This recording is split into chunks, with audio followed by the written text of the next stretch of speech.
This is Allan Joseph Brophy. What's my name too? Allan Joseph Brophy. I had a little bit of a chip on my shoulder when my dad moved because I was a young teenager when he moved up to the country from New York City where we were living. So I'm interested in Bob Dylan, and he's in New York City, and I'm moving up to a cornfield. I became a sharpshooter by the time I was 14.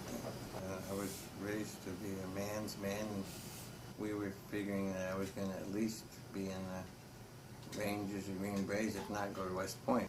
I think 10th grade, I befriended a young exchange student. He was taking an awful ribbing from the kids. He looked different. He was from Chile. He was short and squat and talked about Plato and things, you know. And I was a little bit of an outsider because I hadn't grown up in the community where I went to school because we traveled so much. I went to 9 different schools. And his home was living with this elderly, widowed Quaker woman named Prudence Whalensmith. Very quiet, humble woman. Asked us if we'd like something to snack on. And we said, sure, you know, if she was going to give us candy or something. She comes out with lamb stew, classical music in the background. And this guy from Chile could identify the musicians, the classical musicians. These are unthreatening people. I'll hang around with them for a while. And that was the end of my military and the beginning of my pacifist education. Now, this was during the time of the Vietnam War. And she dragged us around to all these colleges. We would go and we would hear these Black Panther Party members and, you know, different left-wing professors and all these speakers she would take us to. Really didn't exactly know what was going on, but realized that, gosh, there's a different world than what I was brought up with. My curiosity got the best of me. I wanted more and more and more, and, you know, started going to Quaker meeting with her, and so that kind of made me a rebel. And at the same time, with the dysfunctional family, I went out and got a job. So I had a part-time job, a full-time job, and went to school. But I had this car I had to pay off, and that was a big deal to us at that time, this car mentality, you know, I've got it completely. And I ended up blowing my education over that. I had to keep that job, so I kind of dropped out of school. Still not starting. Mm-mm. Should we let it sit for a couple minutes? Yeah. We're charged up. How often do you have to do this? Pretty often. What's the plan? It's just sense that the car's going to go. It's going to start. Guess you got to come out and crank this thing by hand.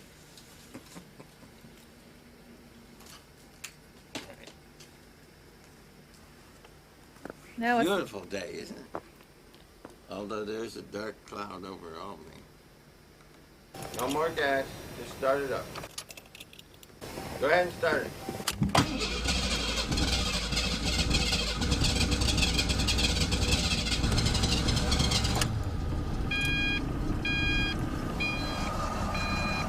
Now, if you have the film on, sound. Have the sound on? yeah. Can we page Virginia for a mea culpa? I can't say I was a street fighter either because I believed in, by the time 68 came along, you know, I was a pacifist. So I also didn't believe, I believed in being in the streets, but I didn't believe in, you know, fighting in the streets. Where we protested on the Pentagon steps, and the military guys fixed bayonets, and they were kind of looking pretty tough to us. So I remember the girls putting the flowers in their barrel, but we, the guys, we turned our backs. I thought that was the coolest thing, turning our backs on, because they wouldn't shoot you or hit you in the back or stab you in the back, you know. So I was there with my friend Stephen Davenport, who was a black kid from Philadelphia, and his parents started Umoja House, driving through downtown, and I went through a yellow light, and it was yellow, swear to God, right now, it was a yellow light. I zipped through it, you know, and got pulled over by a cop.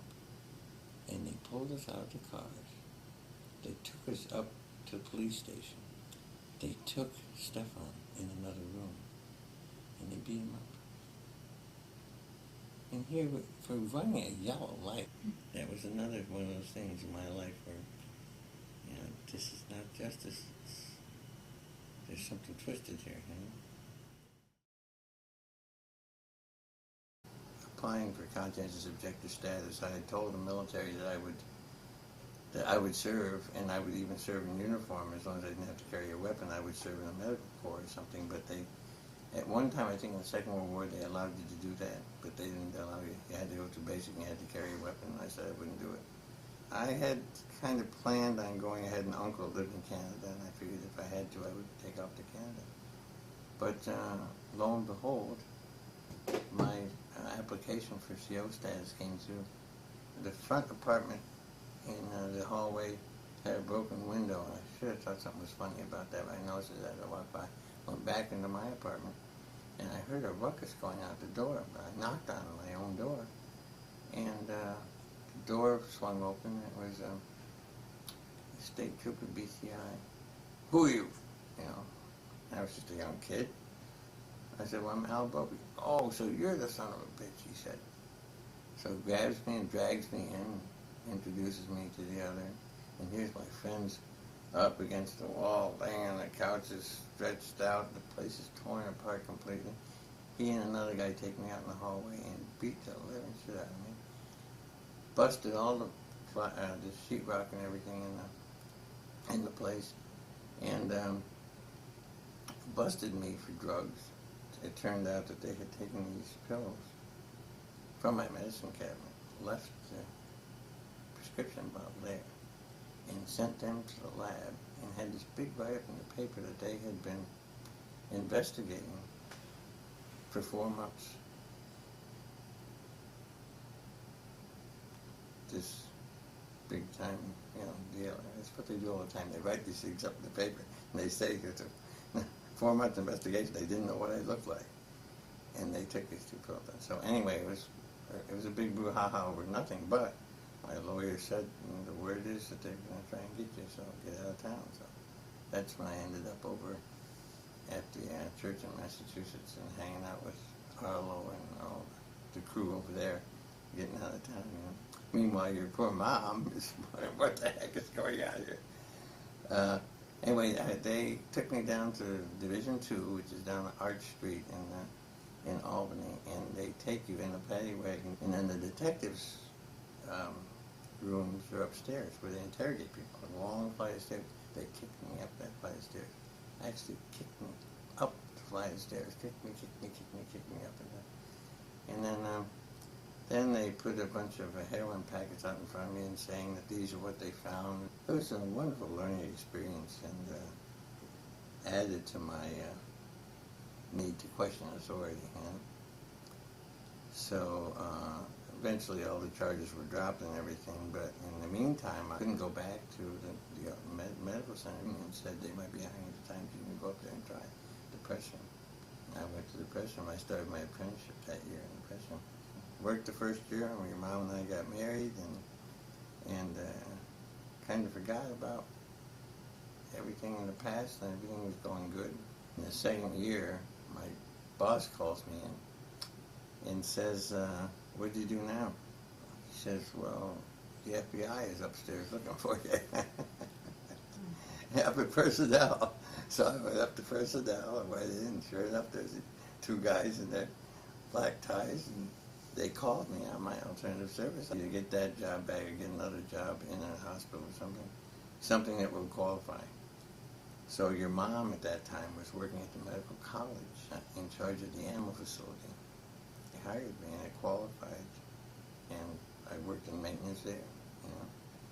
And you had to do everything from cleaning up after the animals to working in where they kill the animals. However, I couldn't give up that apprenticeship. So I worked all night at the press, full-time job, and then I got home in time to maybe catch an hour's sleep before your mom had to get me up, get some breakfast, put me in the car, drive me to where she worked, and then we both worked all day there, and then she'd have to haul me home and maybe get an hour or 2 sleep before he'd go to the other job all night, and we did that for like 13 months. She foreman, she had to drive this car, had an old Plymouth, I think it was like a 62 Plymouth, that must have hit a telephone pole once. I think maybe she hit a pole with it once. So it looked like a Z running down the road. It was bent in. The passenger side door had no window in it, and it was bent in. So if you drive in that car. Your mom always thought I was running around with women, and one time she found a pack of matches. I'll never forget this. It felt like a time when I was a kid. I got a little chess set. It was under the tree. Somebody had written shit on it. It must have been from the store or something like that, or maybe somebody else. It had nothing to do with me. But my father thought for sure that I had done it and beat me on Christmas morning and took my toys away and sent me upstairs. You know? And I thought that was so unjust. And I had that same feeling. Your mother found a pack of matches in my shirt or my jacket or pants or something when she was doing laundry. And it had somebody's name and number on it. I have no idea to this day who that person was. Oh, she went off and all around, and from that day on, every other day, she was accusing me of running around. People were talking about getting some girl's number, I didn't want any girl's number. I wanted another drink, but I didn't mind if people thought I was a big Lothario as long as I could get my drink, you know. So that was a sad state of affairs. But I came home drunk a couple of times. One time your mom threatened me with a gun. She started to come in from the garage up the little stairs in the kitchen. Here she is standing with the shotgun aimed right at my head. And I disarmed her and stood there and called the cops and took the gun apart so she couldn't use it on me. And the trooper showed up. And I think about it now, it's like a cartoon, some strange life. So she's hitting me with you know, the big iron skillet you have? Yeah. She's hitting me with skillets and everything she had to get to that. And I'm waiting for the cops. Like, I'm waiting for them to come. We did have a really beautiful spot and loved each other and had a beautiful thing. I just, you know, I was bound and determined to kill myself with drink like my father did, even though I didn't think I was. I was. You know. I smoked too, and your mother would never allow me to smoke in the house. So I was such an addict with the cigarettes that I had a hole punched in the screen on the front door over there. And I would put the cigarette in that hole in the screen. I could go out to the door and puff through it and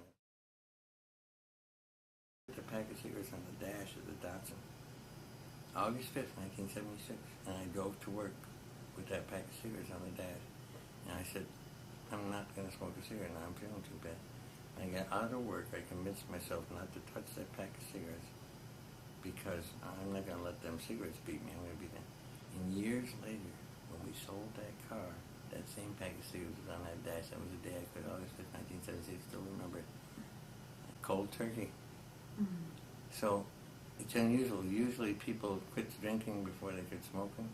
So all the AA rooms are full of people smoking their cigarettes and drinking their coffee. And I ended up quitting smoking that cold turkey, and that pack of Winston's it was hard as a rock sitting on that dash when I sold that car years later. So I knew I had the willpower to do that, and but I didn't have the willpower to quit the drinking. The thing that made me quit the drinking was your mom leaving and taking you. Not so much your mom leaving, because we weren't getting along that well, but to lose you. That was it, man. That straightened me right up. I haven't had a drink since. Well, I did have that champagne down the bottom of the Grand Canyon. Do you remember that? They wouldn't let me ride the mule down the bottom of the Grand Canyon. They didn't think I was strong enough to do it. So we went to Las Vegas, hired a helicopter, and flew down to the bottom of the Grand Canyon. And they have an agreement with the Indians down there to have this little spot where the helicopter's going to land. They've got a picnic table and an umbrella set up there. And they have a cooler with champagne. So when they take people down there, and everybody has a glass of champagne, and they fly back out. And I had poor Alicia holding a video camera up in the helicopter out the window the whole trip, poor kid got sick. But down at the bottom, we had they broke out champagne. And I could have had probably ginger ale or something like that, but I said, you know what? This is such a special thing to be at the bottom of the Grand Canyon with my daughter. And this was, 12 years after I got sober, you know? I said, I'm going to have this glass of champagne. It wasn't even a glass of champagne. It was a partial glass of champagne. I said, and if I'm ever in the Grand Canyon again, I'll have another drink, but I won't drink except in the Grand Canyon. I've told people this many times. They offer me a drink. I said, no, I only drink at the bottom of the Grand Canyon. That's it.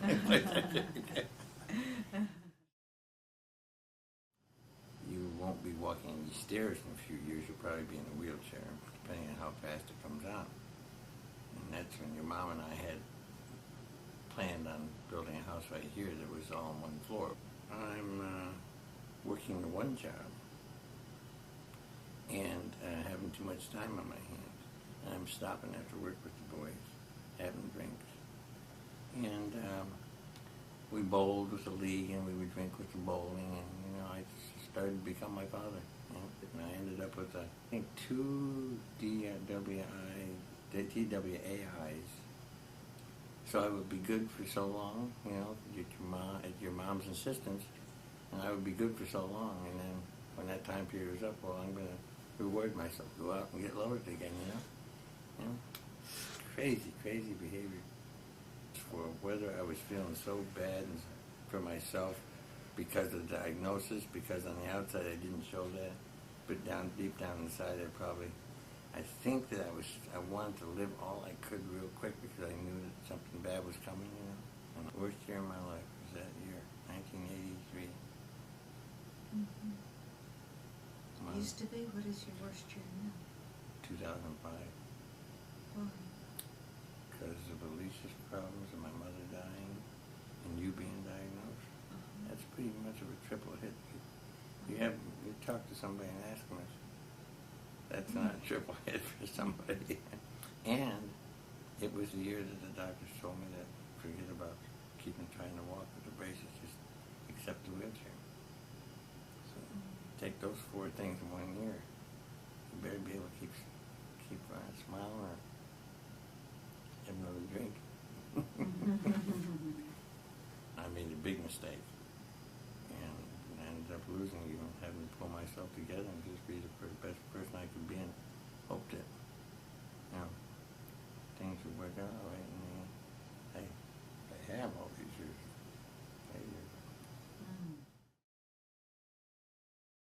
She and I we're going to put our dream house up here. So at the closing for that house, she wanted separate checks. And my jaw dropped, because now I'm planning on building the same house here, but I only got half the money because she's taking that half the money. So that's why the house isn't finished. That's why it took me so long to do that sunroom. I've had to scrimp and scrape to get the rest of the money to finish the house.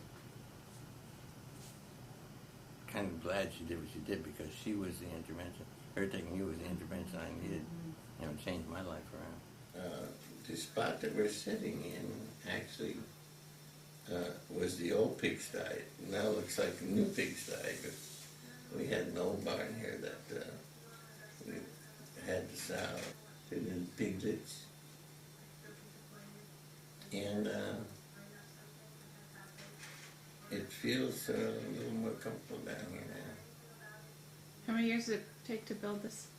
25 years I'm going on building this now. Is it done? It'll never be done. It'll never be done. That'll be up to Alicia. I met her the year that our divorce was final. I think it was 86. And she was a lifesaver for me, too. She just was an absolute sweetheart. And I was head and heels in love with her. I think she was with me, too. And we were a great number for quite a while. But she realized, seeing me with you, that I would be a good dad.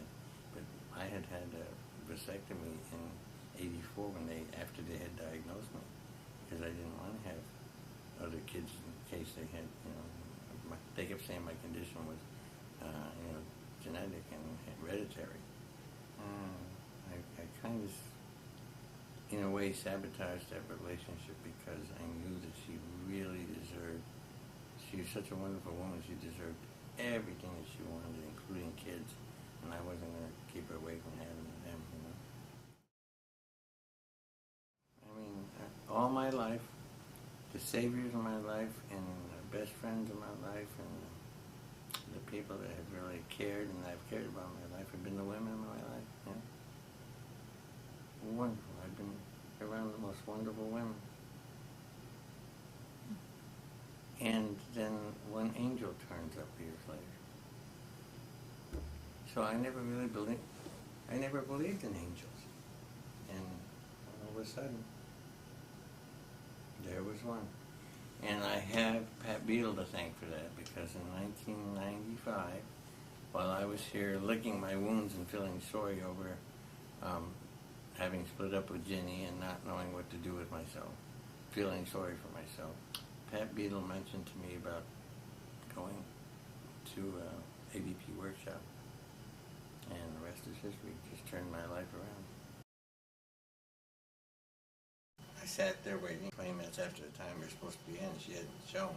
I had to go in by myself. I told them, schedule me with that woman again. It won't be a good vibe afterwards.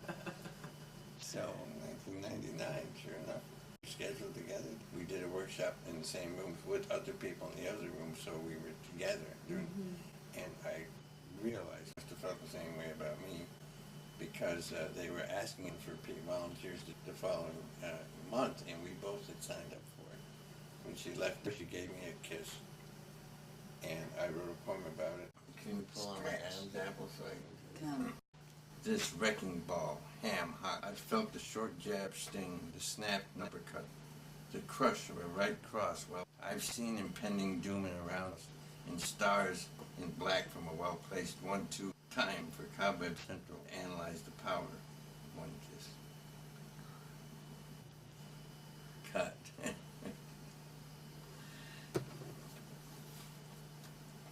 Yep. Yeah.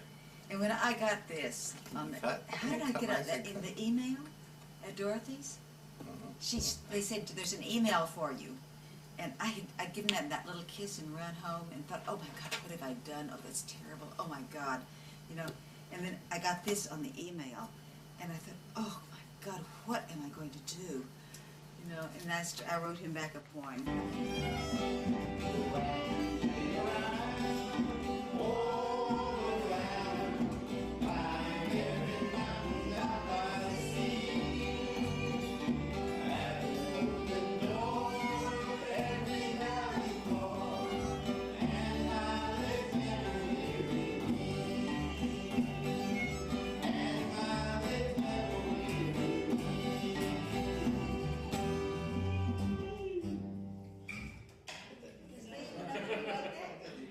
All of us here have been talking a little bit now and then.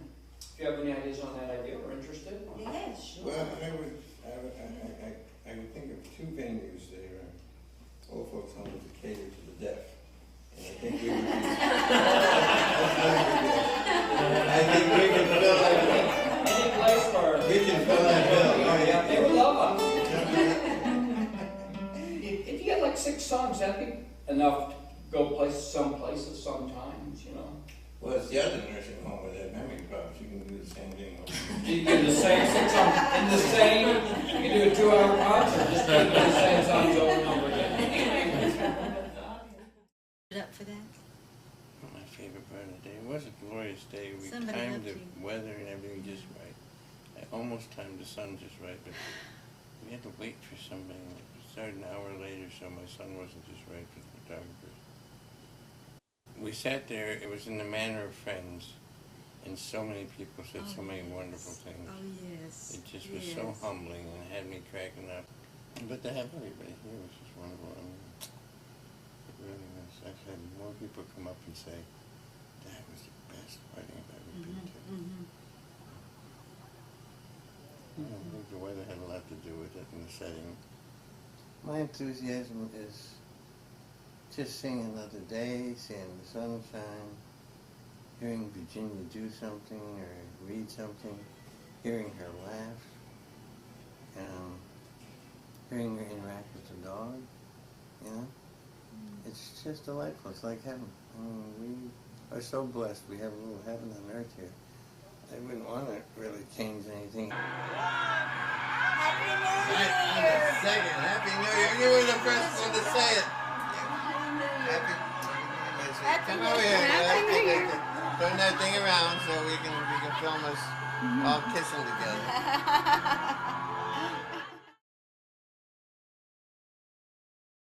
Yeah. We're bringing the program, but actually the program is run by the guys inside. We just facilitate these workshops, and once the guys go through a series of workshops, they become facilitators along with us.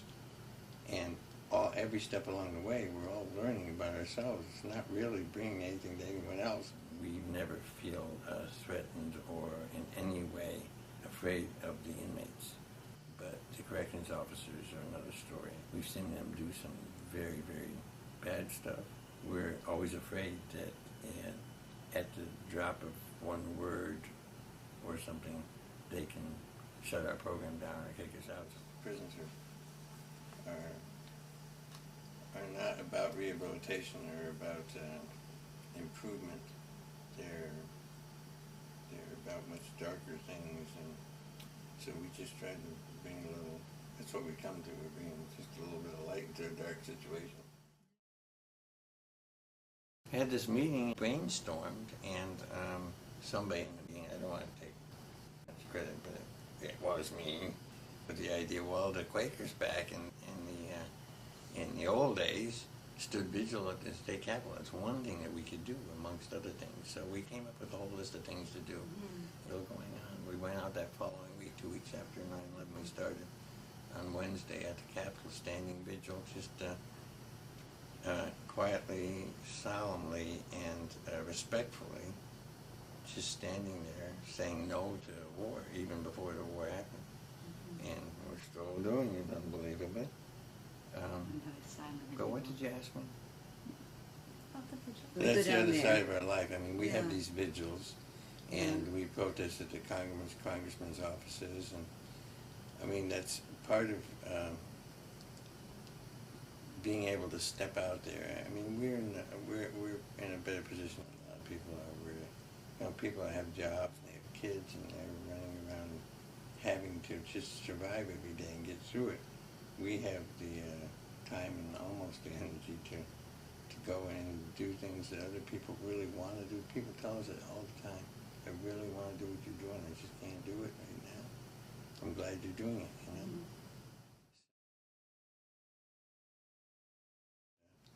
That was started by a Christian Purple Heart veteran of Vietnam, and it was an initiative that was started by one person. It's up to over 20,000 people show up there now every year. At the main gate of the military base, Fort Benning, when we crossed the line, so to speak, we would walk onto the base, march onto the base, and go as far as the marshals would let us. The second year, they actually said we were under arrest on the buses, and they gave us a paperwork, which is ban and bar letter, saying that you couldn't go on a military base again for 5 years. But they never took our ID. Those years we got away with easy. The third year, they ended up actually arresting us, taking us into the interior of the bases where they had these little tent-like Quonset hut tents. Yeah, because they arrested it's November. 3,000 or 4,000 of us and processed us. So we spent the whole day inside these huts singing songs and sharing with each other and just having a blast inside the base. And then they shuttled us one tent at a time into the gymnasium, onto the bleachers, and then they had a whole line on the other side of the gym. One by one they processed us. If you didn't have your ID, they hauled you off. If you had ID, they processed the ID, took your fingerprints, and actually gave you a ban and bar letter. And so if you crossed them next year, which we intended to do, which I intended to do, you were going to do time. And it's anywhere from 3 to 6 months and a $5,000 fine.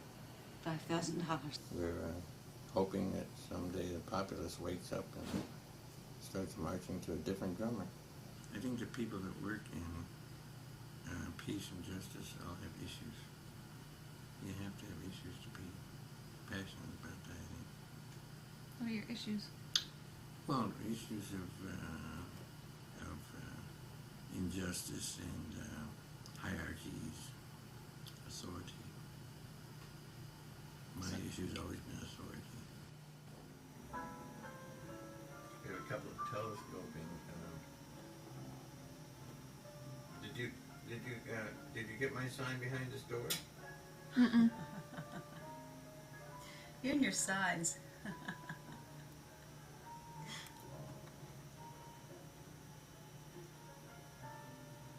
Likes people to know what he stands for at all times.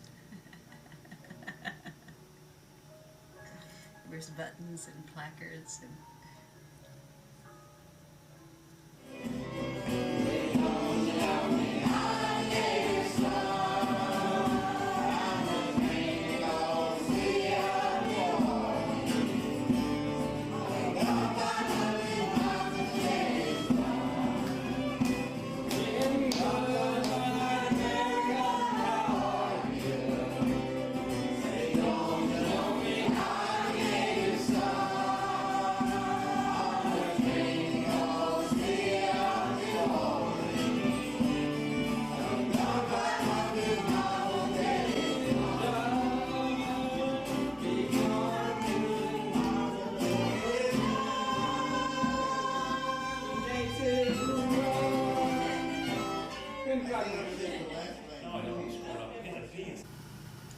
I love you so much.